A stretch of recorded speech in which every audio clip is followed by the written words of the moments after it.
दोस्तों ये देखिए जोशीमठ। दोस्तों मैं फराज मलिक। दुनिया में हमारा जो घर होता है ये हमारे लिए एक बहुत बड़ी चीज होती है। हम अपने इस आशियाने को बहुत मेहनत करके खून पसीने की कमाई से जब बनाते हैं तो हमें अंदर से एक बहुत बड़ी खुशी महसूस होती है। और अगर यही आशियाना हमारी आंखों के सामने टूटने लगे, हमारी आंखों के सामने जमींदोज होने लगे, तो सोचिए उस वक्त हमारे दिल पर क्या बीतेगी। हाँ, वो बात और है जिन लोगों ने हराम की कमाई से अपना आशियाना तैयार किया है, शायद उनको कोई ज़्यादा फर्क ना पड़े, लेकिन जो इंसान मेहनत के साथ अपने घरों को बनाता है उससे पूछिए घर टूटने का दर्द क्या होता है। कल मैंने आपको जोशीमठ के बारे में बताया था, हल्द्वानी के बारे में भी बताया था। सुप्रीम कोर्ट ने जब हल्द्वानी के लोगों के फेवर में फैसला सुनाया और कहा कि ऐसे अचानक से 50,000 लोगों को बेघर नहीं किया जा सकता, रेलवे जिस जमीन पर अपना दावा कर रहा है कोई बीच का रास्ता निकाले, ऐसे लोगों के घरों को नहीं तोड़ा जा सकता। हल्द्वानी के लोगों के चेहरे खुशी से खिल उठे, लेकिन हमारे देश के अंदर जो मीडिया है इसको बहुत ज्यादा मिर्ची लगी है।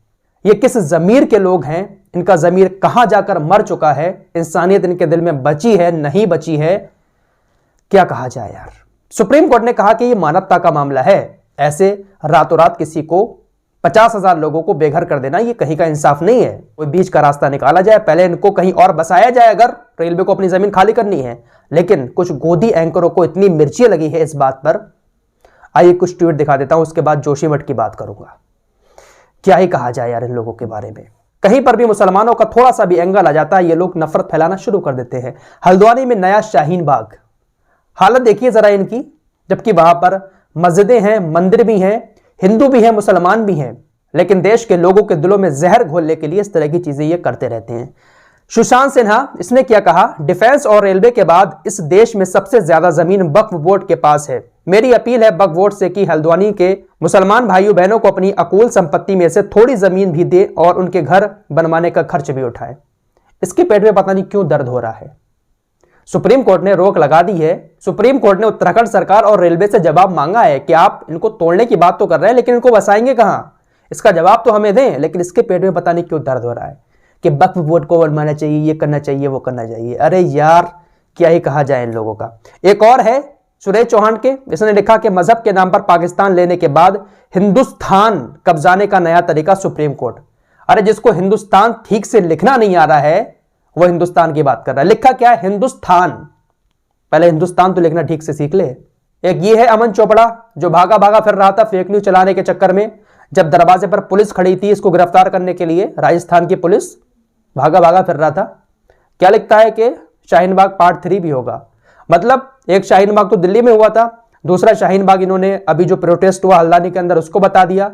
अब सुप्रीम कोर्ट ने हल्द्वानी के लोगों के हक में फैसला सुनाया है, लेकिन इसका कहने का मतलब यह है कि अब 1 महीने के बाद जब फिर से घर टूटना शुरू होंगे हल्द्वानी के, कोई बीच का रास्ता नहीं निकलेगा, तो शाहीन बाग पार्ट 3 भी होगा। फिर से महिलाएं बच्चे सड़कों पर बैठेंगे। ये इन लोगों की सोच है। इतनी मिर्ची लगी है ना इनके सुप्रीम कोर्ट के इस फैसले को सुनने के बाद, क्योंकि ये लोग तो पूरी तरह से तैयार बैठे थे कि किसी भी तरह से इनके घर टूटे और हम मजा लें। यार इनको नींद कैसे आती है। सुप्रीम कोर्ट ने बहुत सही फैसला सुनाया है कि मानवता का मामला है, ऐसे रातों रात खाली नहीं करा सकते किसी के घरों को। जोशीमठ की तरफ चलते हैं। जोशीमठ के अंदर भी हाहाकार मचा हुआ है।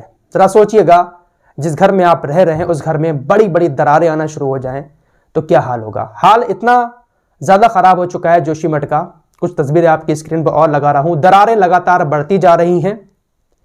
कई सारे वैज्ञानिक और एक्सपर्ट ये बात मान रहे हैं कि अब जोशीमठ शायद नहीं बच सकता। जोशीमठ अलकनंदा नदी में समा जाएगा, क्योंकि जो दरारें पड़ी हैं उन दरारों से पानी भी आना शुरू हो चुका है। अब एक्सपर्ट का कहना है कि बस प्रशासन ही जोशीमठ को बचा सकता है। विज्ञान के तरीके से अगर हम देखें तो शायद जोशीमठ अब नहीं बच सकता। प्रशासन लगातार जोशीमठ के लोगों का रेस्क्यू करके उनको सुरक्षित स्थानों पर पहुंचा रहा है। जरा सोचिए उन लोगों के दिलों पर क्या गुजरती होगी कि अपने घरों को छोड़कर वो लोग कहीं और जाकर बस रहे हैं।